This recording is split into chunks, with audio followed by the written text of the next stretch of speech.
चलिए तो आगे उदाहरण देखते हैं।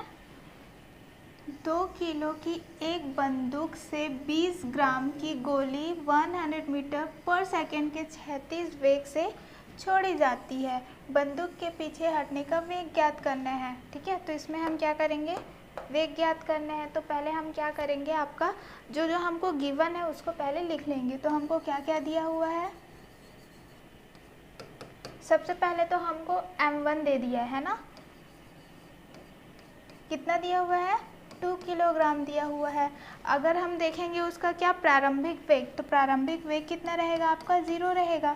ठीक है, और हमको क्या दिया हुआ है, m2 दे दिया हुआ, मास दे दिया हुआ, कितना दिया हुआ है, 20 ग्राम दिया हुआ है। अब यहाँ देखिए, एक क्या है आपका केजी में है, एक क्या है आपका ग्राम में है ना। तो यहाँ पर हमको पता है 1 kg इज इक्वल टू कितना होता है आपका 1000 ग्राम, है ना।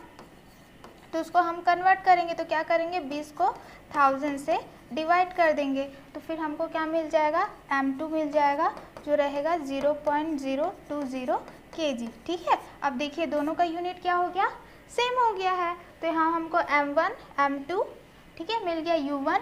अगर हम देखेंगे तो u2 भी क्या रहेगा आपका 0 रहेगा।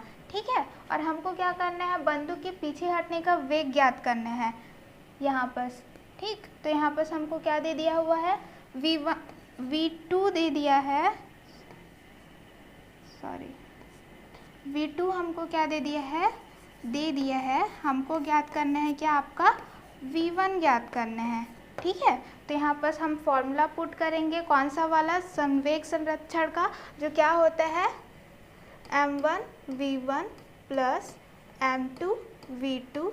ठीक है, इक्वल कितना होता है m1 u1 plus m2 u2। ठीक है, तो पुट करते जाते हैं। चलिए m1 का कितना है यहाँ पर देखिए 2, v1 का कितना है हमको नहीं पता तो हम उसको क्या ले लेंगे, v1 ही ले लेंगे। m2 का कितना दिया हुआ है 0.020। ठीक है, यहाँ पर 0 रहे नहीं रहे उससे कोई मतलब नहीं रहता है। और यहाँ पर कितना है आपका v2 100 इक्वल। ठीक है, m1 कितना है देखिए 2 है, मल्टीप्लाई करेंगे u1 कितना दिया हुआ है 0, तो ये आ जाएगा आपका 0 प्लस m2 कितना दिया हुआ है आपका 0.020 और u2 क्या है आपका 0 है। ठीक है, तो हो गया इतना। अब देखिए यहाँ पर इसको मल्टीप्लाई करेंगे तो क्या हो जाएगा 2v1 हो जाएगा और इसको मल्टीप्लाई करेंगे तो कितना हो जाएगा आपका 2 हो जाएगा। ठीक है, फिर यहाँ पर हम क्या करेंगे, इसको आप मल्टीप्लाई करेंगे तो क्या हो जाएगा 0 हो जाएगा, इससे आप इसको करेंगे तो 0, इससे आप इसको करेंगे तो क्या हो जाएगा 0, तो यहाँ पर 0 हो गया। फिर ये हो जाएगा v1, ये प्लस में है, इधर साइड जाएगा तो क्या हो जाएगा -2 हो जाएगा। ठीक है, फिर ये v1 है, ये मल्टीप्लाई में है, नीचे जाएगा तो क्या हो जाएगा डिवाइड हो जाएगा। अब इसको हम क्या कर देते हैं, कट कर देते हैं, तो हमारे पास क्या बचा -1 मीटर पर सेकेंड। तो हमको क्या हो गया, v1 का वैल्यू मिल गया। ठीक है, आई होप कि आपको ये क्या बोलते हैं उदाहरण समझ में आ गया होगा। जैसे मैंने पहले भी बोला था, आपको यहाँ पर ध्यान देना है कि क्या क्या आपको गिवन है, वो गिवन आप लिख देंगे, फॉर्मूला पुट करना है और बस 1 बाय 1 क्या करना है उसको सॉल्व करते जाना है। आई होप कि आपको ये अच्छे से क्लियर है। चलिए नेक्स्ट देखते हैं। ठीक है, तो यहाँ पर क्या है, चर्चा करे हैं, कुछ क्वेश्चंस हैं, जितने भी टॉपिक्स हमने पढ़े हैं उसी से रिलेटेड हैं, जो हमको क्या करना है उत्तर देना है। यदि क्रिया सदैव प्रतिक्रिया की बराबर है तो कि बैलगाड़ी को कैसे खींच पाते हैं। ठीक है, तो पता करना है कि जो बैलगाड़ी है वो कैसे खींच पाते हैं। तो हमको पता है कि हमेशा जो क्रिया और प्रतिक्रिया होती है वो हमेशा क्या होती है, विपरीत दिशा में होती है। अगर बैल क्या कर रही है, बैलगाड़ी इधर आपका क्या कर रही है, क्रिया कर रही है, तो प्रतिक्रिया क्या हो रहा है, ऊपर साइड हो रहा है ना। तो ये क्या हो रहा है, फॉरवर्ड डायरेक्शन ऊपर साइड में हो रहा है, जिसके वजह से बैलगाड़ी क्या होती है, चलने लगती है। ठीक है, विपरीत दिशा में होने की वजह से बैलगाड़ी आगे की ओर जाती है। दूसरा बोला हुआ है रॉकेट की गति किस सिद्धांत पर आधारित है। ठीक है, तो ये किसके सिद्धांत पर आधारित है, आपका संवेग संरक्षण।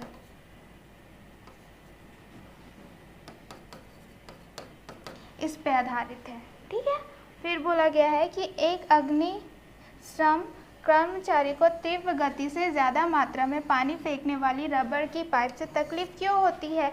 क्यों? क्योंकि जितना ज़्यादा क्या रहता है, जो पाइप से पानी आता है वो बहुत ही क्या रहता है, तेज़ रहता है। ठीक है, जितना तेज़ निकल रहा है उतना ही तेज़ यहाँ से भी क्या होगा, आपका प्रतिक्रिया होगा। इसी वजह से क्या हो रहा है, आपको जो क्या बोलते हैं, अग्निशमन कर्मचारी होते हैं उसको तकलीफ होती है। ठीक है, क्योंकि बहुत ज़्यादा फोर्स में रहता है पानी, उतना ही फोर्स क्या होता है, विपरीत दिशा से आता है, इसलिए उनको थोड़ा प्रॉब्लम जाता है। आई होप कि आपको ये क्वेश्चंस क्लियर हैं। ठीक है, चलिए एक और प्रश्न दिया हुआ है। ठीक है, ये भी क्या आपका न्यूमेरिकल है। 1 kg और 2 kg द्रव्यमान की दो वस्तुएं एक ही रेखा के अनुदिश एक ही दिशा में 2 मीटर पर सेकंड और 1 मीटर पर सेकंड की वेग से गति कर रही हैं। दोनों वस्तुओं टकराती हैं। टकराने के बाद प्रथम वस्तु का वेग 1.5 मीटर पर सेकंड हो जाता है, तो दूसरी वस्तु का वेग ज्ञात करें।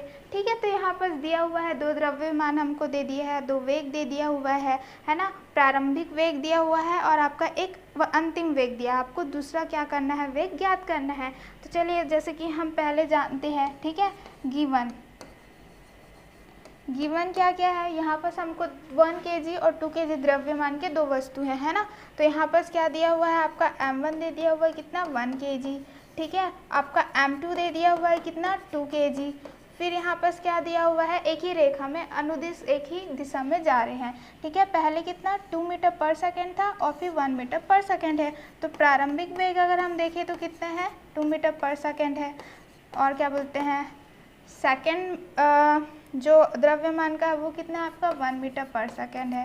ठीक है, फिर आप क्या कर रहे हैं, दोनों वस्तुएं टकरा गई हैं। तो प्रथम वेग का जैसे हमने संवेग संरक्षण में पढ़ा था, v1 का कितना हो जा रहा है टकराने के बाद 1.5 मीटर पर सेकेंड हो जा रहा है। तो हमको क्या सेकेंड बॉडी का क्या करना है, अंतिम वेग पता करना है। ठीक है, तो जैसे हमने पिछली बार किया था, फॉर्मूला पुट करेंगे तो क्या हो जाएगा, m1 v1 plus m2 v2 is equal to m1 u1 plus m2 u2। ठीक है, ये हो गया। तो अब हम क्या करें, m का क्या होगा, 1 kg है, v1 का कितना है देखिए 1.5 है, प्लस m2 का कितना है देखिए 2 kg है ना। v2 का कितना है ज्ञात करना है, तो उसको हम क्या कर लेंगे, v2 ही ले लेंगे। m1 कितना दिया हुआ है 1 kg। ठीक है, u1 कितना दिया हुआ है 2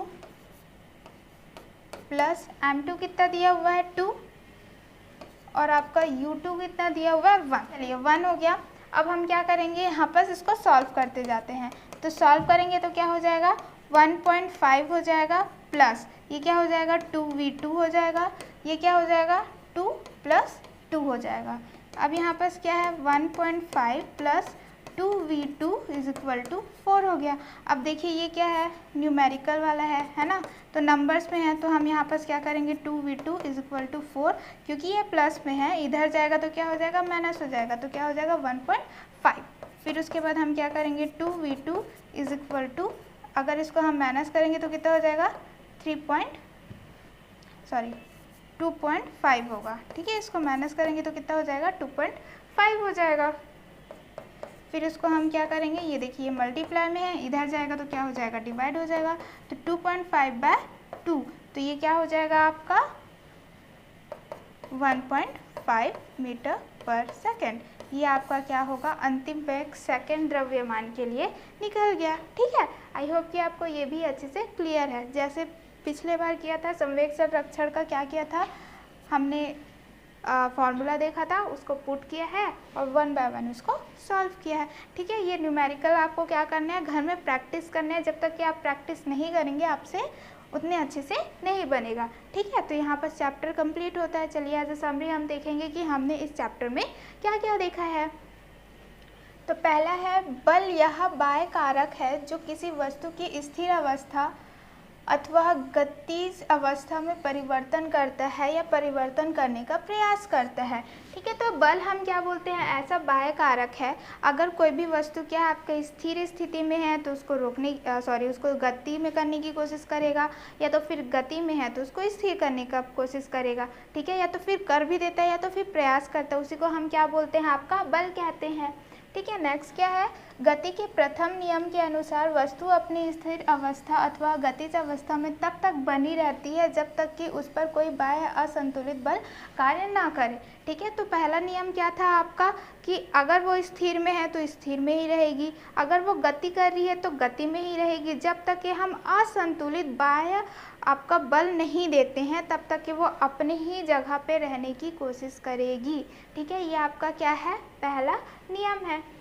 किसी वस्तु की वह प्रवृत्ति जिसके कारण वस्तु अपनी स्थिर अवस्था या गति अवस्था में परिवर्तन का विरोध करती है जड़त्व कहलाती है। ठीक है, तो यहाँ पर क्या बोला गया है कि अब हम एक जगह पे है, वो अगर कोई सा भी वस्तु है अगर स्थिर है, वो स्थिर में रहना चाह रहा है। ठीक है, बाह्य कारक देते हैं फिर भी बाह्य बल देते हैं फिर भी वो क्या करना चाहता है कि वो उसी पोजीशन में रहने की कोशिश करता है, वो रोकता है, विरोध करता है। ठीक है, जो विरोध कर रहा है उसी को हम क्या बोलते हैं, जड़त्व बोलते हैं। ठीक है, अगर वो गति में है तो वो गति करने की ही कोशिश करता है, अगर हम उसको रोकने की कोशिश कर रहे हैं उसके लिए भी हम बल देते हैं तो वो भी क्या करना चाहेगा, गति करना ही चाहेगा। ठीक है, उसको हम क्या बोलेंगे, आपका जड़त्व बोलेंगे, जो विरोध करता है उसको।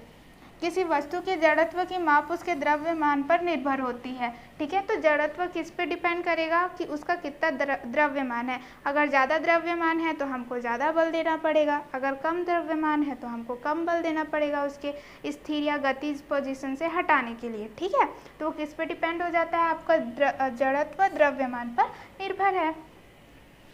किसी वस्तु के द्रव्यमान और वेग का गुणनफल संवेग कहलाता है। संवेग की दिशा वही होती है जो वस्तु के वेग की दिशा होती है। ठीक है, तो यहाँ पर हम क्या बोल रहे हैं, संवेग। संवेग मतलब होता है मोमेंटम। वो किसका गुणनफल होता है, आपका ये स्मॉल p, ये मास इंटू v। ठीक है, ये आपका क्या है, संवेग है। और संवेग की दिशा कहाँ होती है, जहाँ वेग की दिशा होती है वहीं पर क्या होती है, आपकी संवेग की दिशा होती है। संवेग का मात्रक kg मीटर पर सेकंड स्क्वायर होता है। ठीक है, अगर हम उसका मात्रक की बात करते हैं तो क्या होता है, आपका kg मीटर पर सेकंड स्क्वायर होता है। क्लियर, चलिए नेक्स्ट देखते हैं। संवेग में परिवर्तन करने में लगा समय यदि कम हो तो बल ज़्यादा होगा। ठीक है, तो यहाँ पर क्या बोल रहा है कि हमको संवेग में इसमें क्या करना है, परिवर्तन करना है। अगर उसमें क्या हो रहा है, समय यदि कम लग रहा है, ठीक है, समय हम क्या कर रहे हैं, कम लगा रहे हैं, तो हमको क्या करना पड़ेगा, बल हमारा ज़्यादा होगा। ऐसे में गतिमान वस्तु को रोकने में चोट लगने की संभावना बढ़ जाती है। अब यहाँ पर क्या हो रहा है, समय कम है तो ज़्यादा बल लग रहा है, ज़्यादा बल लग रहा है, इसीलिए क्या हो जाएगा, आपका जो भी गतिमान वस्तु को रोकेंगे तो उसमें क्या हो जाएगा, चोट ज़्यादा लगेगी। जैसे हमने पढ़ा था, क्रिकेटर क्या करता है, अपना हाथ पीछे करता है ताकि वो समय को बढ़ा सके, है ना। जो भी चीज़ें हम ऊपर से नीचे आते हैं, गिरते हैं, क्या बोलते हैं, हाँ, कठोर फर्श में गिर रहे हैं, क्योंकि वो क्या होता है, तुरंत आ जाते हैं तो समय कम लगता है और बल ज़्यादा लगता है, जिसकी वजह से चोट आती है। तो बस वही बस ये बोलना चाह रहा है कि संवेग में परिवर्तन करने के लिए अगर समय यदि कम है तो क्या बल ज़्यादा है, बल ज़्यादा है तो चोट लगने की संभावना ज़्यादा हो जाती है। आई होप कि आपको इस पॉइंट में से कोई से भी डाउट नहीं है। ठीक है, तो चलिए नेक्स्ट देखते हैं। गति के द्वितीय नियम के अनुसार किसी वस्तु के संवेग परिवर्तन की दर उस वस्तु पर आरोपित असंतुलित बल के समानुपाती तथा बल की दिशा में होती है। ठीक है, अगर हम क्या कर रहे हैं, द्वितीय नियम देख रहे हैं, तो ये बोला जा रहा है जब हम संवेग में परिवर्तन कर रहे हैं तो उसकी दर किस पे, उस वस्तु पर आरोपित असंतुलित, मतलब कि क्या होती है, समानुपाती, मतलब कि क्या होगी, आपकी प्रोपोर्शनल टू होती है, जहाँ पर बल लग रहा है। ठीक है, हमारा क्या होता है, F = m × a, ये। ठीक है, ये आपका क्या है, सेकेंड लॉ ऑफ मोशन है। क्लियर, और बल का ऐसा ही मात्रक न्यूटन या kg मीटर पर सेकंड स्क्वायर होता है। अगर हम बल की बात कर रहे हैं तो उसका मात्रक क्या है, आपका न्यूटन आप लिख सकते हैं, या तो फिर क्या लिखेंगे, kg मीटर पर सेकंड। kg क्यों, क्योंकि मास हम किस में लेते हैं, kg में। एक्सेलरेशन का क्या होता है, मीटर पर सेकंड स्क्वायर। ठीक है, इसीलिए यहाँ पर क्या हो गया, आप ये भी लिख सकते हैं या फिर न्यूटन भी लिख सकते हैं। गति के तृतीय नियम के अनुसार प्रत्येक क्रिया के विपरीत वह बराबर प्रतिक्रिया होती है। हमने तृतीय नियम में क्या देखा था, जितनी क्या बोलते हैं क्रिया होती है उतनी ही क्या होती है, प्रतिक्रिया होती है, लेकिन विपरीत दिशा में होती है। ये आपका क्या है, तृतीय नियम है। क्रिया और प्रतिक्रिया दोनों भिन्न भिन्न वस्तुओं पर कार्य करती हैं। और यहाँ पर जितने भी हम देखे थे, पहला लॉ है, सेकंड लॉ है, वो सिर्फ एक वस्तु पर क्या होता था, क्रिया करता था, पर यहाँ पर क्या होती है, दो क्रियाएं होती हैं। ठीक है, दो वस्तुओं पर अलग अलग कार्य करते हैं। यदि वस्तु पर बाह्य बल न लग रहा हो तो वस्तु का संवेग संरक्षित रहता है। अगर कहीं से भी क्या हो जाएगा, आपका बाहर अलग से बल नहीं लगेगा बाहर से, तो उसका क्या रहेगा, आपका जो संवेग रहता है, जो मोमेंटम रहता है, वो क्या हो जाता है, जैसे था वैसे ही रहता है। जैसे हमने ये वाला फॉर्मूला से पढ़ा था, m1v1 plus m2v2 is equal to m1u1 plus m2u2। जहाँ पर क्या हो रहे थे, दो बॉल क्या हो रहे थे, जा रहे थे, टकराए। ठीक है, टकराने के बाद फिर से क्या हो गया उनका, वही हुआ, पहले u1 था, u2 था, टकराने के बाद क्या हो गया, v1 v2। ठीक है, तो जितना फोर्स इसमें था उतना ही क्या रहेगा, आपका संरक्षण भी क्या रहेगा, उतना रहेगा। ठीक है, अगर कहीं पर बाह्य आपका बल ना लगा तो। ठीक है, आई होप कि आपको ये क्लियर है। तो चलिए नेक्स्ट देखते हैं। किसी वस्तु के जड़त्व का कारण है। ठीक है, जड़त्व इनर्शिया का कारण क्या हो सकता है, केवल द्रव्यमान, केवल वेग, द्रव्यमान और वेग दोनों, कोई भी नहीं। ठीक है, तो यहाँ पर क्या रहेगा, आपका द्रव्यमान, जैसे हमने अभी पढ़ा था कि कोई सा भी क्या रहेगा, आपका जो जड़त्व रहता है वो किस पे निर्भर करता है, द्रव्यमान पे निर्भर करता है। और किस पे निर्भर करेगा, आपका वेग पे भी निर्भर करता है। दोनों पर ही वो क्या करेगा, निर्भर होगा। तो इसका सही उत्तर क्या है, सा। फिर दूसरा क्या है आपका, एक लड़का एक ट्रेन के डिब्बे में सबसे ऊपर की सीट पर बैठा है। जब ट्रेन का स्टेशन पर रुकी है उसी समय लड़का अपने से ठीक नीचे अपने भाई के खुले हाथ पर आम गिराता है। गिरेगा। ठीक है, तो आम कैसे गिरेगा, या तो फिर ठीक उसके भाई के हाथों में गिरेगा, या उसके भाई के हाथ से कुछ दूर ट्रेन चलने की विपरीत दिशा में गिरेगा, उसके भाई के हाथ में कुछ दूर ट्रेन चलने की दिशा में, या इनमें से कोई नहीं। ठीक है, तो सही उत्तर क्या हो सकता है, ऊपर सीट पे है, फेंक रहा है, तो वो आम कहाँ गिरेगा। ठीक है, वो क्या करेगा, पहला तो उस दिशा पे गिरेगा जहाँ पर ट्रेन जा रही है। ठीक है, और कुछ देर बाद गिरेगा। तो इसका सही उत्तर क्या है, उसके भाई के हाथ में कुछ दूर ट्रेन चलने की दिशा में। ठीक है, कुछ दूर के बाद ट्रेन चलने की दिशा में। तो उसका सही उत्तर क्या है, आपका सा है। ठीक है, आई होप कि आपको दोनों विकल्प समझ में आ गए होंगे। चलिए आगे देखते हैं। यहाँ पर है रॉकेट नोदन का सिद्धांत आधारित है। जैसे हमने पहले भी चर्चा किया हुआ है कि रॉकेट किस पे डिपेंड रहता है, आपका नोदन गति के प्रथम नियम पे, या गति के द्वितीय नियम पे, द्रव्यमान संरक्षण के नियम पे, या संवेग संरक्षण के नियम पे। ठीक है, तो इसका सही उत्तर क्या होता है, संवेग संरक्षण के नियम पर होता है। ठीक है, अब यहाँ पर दूसरा क्या है, एक गोला 500 न्यूटन बल लगने पर 0.06 सेकंड में रुक जाता है। ठीक है, गोला का वेग होगा। तो यहाँ पर क्या दे दिया हुआ है हमको, गोला का वेग को हमको पता लगाना है। तो यहाँ पर एक वर्ड यूज़ होता है इम्पल्स। ठीक है, क्या होता है, इम्पल्स, और उसका फॉर्मूला क्या होता है आपका, फोर्स इनटू टाइम। ठीक है, तो यहाँ पर हमको देखिए फोर्स दे दिया हुआ है, टाइम दे दिया हुआ है, तो दोनों को हमको क्या करना है, मल्टीप्लाई करना है। तो जब हम 500 इंटू 0.06 को करेंगे तो उसका आंसर क्या होता है आपका 30 किलोग्राम पर सेकेंड। ठीक है, तो इसका सही उत्तर क्या हो जाएगा, सा। क्या हो जाएगा, 30 किलोग्राम पर सेकेंड। तो इसका सही उत्तर है आपका सा। आई होप कि आपको ये समझ में आ गया होगा। ठीक है, चलिए नेक्स्ट देखते हैं। आपका यहाँ पर दिया हुआ है रिक्त स्थान की पूर्ति करें। हमको क्या करना है, रिक्त पढ़ना है और जो भी रिक्त स्थान है उसको पूरा करना है। तो संवेग संरक्षण का ब्लैंक नियम की अनुपस्थिति में लागू होता है। ठीक है, कि संवेग संरक्षण का ब्लैंक नियम की अनुपस्थिति में लागू होता है। तो किसके, बाह्य बल है ना, ये कब होगा आपका, जब बाह्य बल एक्सटर्नल फोर्स नहीं रहेगा तब जाके ये आपका नियम लागू होगा, वरना नहीं होगा, क्योंकि उसको संरक्षण करना है। और संरक्षण कब होगा, जब बाहर से कोई सा भी फोर्स नहीं लगेगा तब। तो इसका सही उत्तर क्या हो जाएगा, बाह्य बल। एक कमानीदार तुला के दोनों सिरों का 20-20 किलोग्राम भार के बल से खींचा जाता है तो तुला का पाठ्यक्रम क्या होगा। ठीक है, यहाँ से भी हो रहा है, यहाँ से भी हो रहा है, दोनों 20-20 हैं, तो क्या हो जाएगा, उसका 0 हो जाएगा। ठीक है, तो इसका सही उत्तर क्या हो जाएगा, 0। तीसरा क्या है, गति का प्रथम नियम ब्लैंक के नियम से भी जाना जाता है, तो इसका सही उत्तर क्या हो जाएगा, प्रथम नियम को हम किसके नाम से भी जानते हैं, जड़त्व, है ना, तो इसका सही उत्तर क्या होगा, जड़त्व हो जाएगा। फिर चौथा क्या है, किसी वस्तु के द्रव्यमान को स्थिर रखते हुए त्वरण को दुगना कर दे तो ब्लैंक हो जाएगा। ठीक है, अगर आप क्या कर रहे हो, द्रव्यमान को स्थिर रखे हो, त्वरण को दुगना कर रहे हो, तो बल भी क्या हो जाएगा, आपका दुगना हो जाएगा। ठीक है, उसका सही उत्तर क्या है, दुगना। क्लियर इतना। बल राशि है तो यहाँ पर क्या हो जाएगा, सदिश। ठीक है, क्योंकि इसमें क्या होता है, परिमाण भी होता है और क्या होता है, आपका दिशा भी होता है, तो दोनों होने की वजह से ये कैसा है, आपका सदिश राशि है। ठीक है, आई होप कि आपको क्या बोलते हैं, चूज द करेक्ट आंसर, है ना, आपको रिक्त स्थान की पूर्ति कीजिए और सही, और क्या बोलते हैं, आपका समझ में आ गया होगा। ठीक है, इसमें कोई डाउट नहीं है। तो यहाँ पर आपकी क्लास ख़त्म होती है, हम मिलेंगे आपको नेक्स्ट चैप्टर में नेक्स्ट वीडियो के साथ। तब तक के लिए टेक केयर, बाय बाय।